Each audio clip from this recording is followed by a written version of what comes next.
stop for a second. Do dogs or cats make better pets?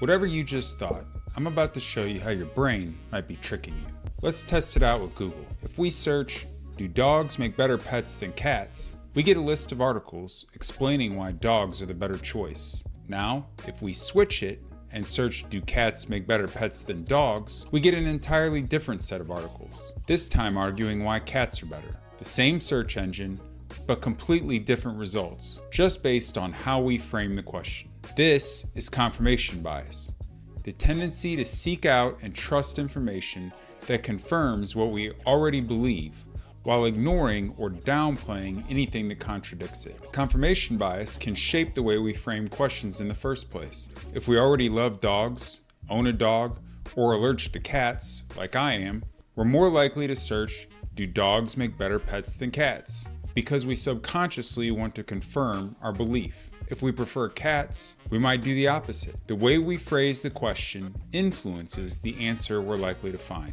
This bias creates dangerous blind spots. In business, it can lead to overconfident decisions based on selective evidence. In our personal lives, it can reinforce misconceptions and prevent growth. Even something as simple as a search engine query can shape the reality we see, making us more certain of our beliefs, even when they might be wrong. Here are a couple more examples of how we can be influenced by confirmation bias. A company is considering launching a new product. The leadership team is excited about it, so they look for success stories from similar products, but they don't dig into the failures. Products that seem just as promising but flopped. Ignoring that data increases the risk of a costly mistake. Or imagine a hiring manager is impressed by a candidate's enthusiasm and charisma in an interview. They unconsciously focus on information that supports their first impression, positive references, a well-crafted resume, while overlooking red flags like inconsistent job history or poor feedback from past employers. Step 4 of Enabling Empowerment's decision-making framework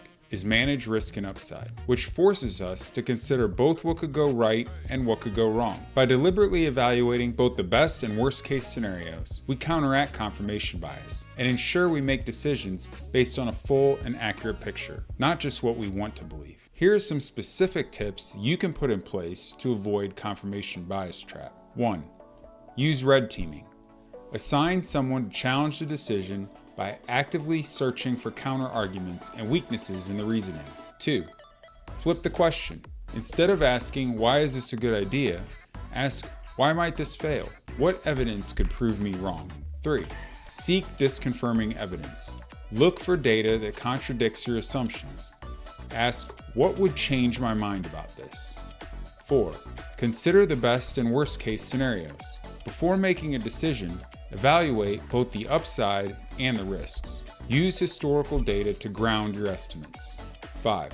Encourage a culture of debate. In meetings, assign a devil's advocate to argue against the prevailing opinion.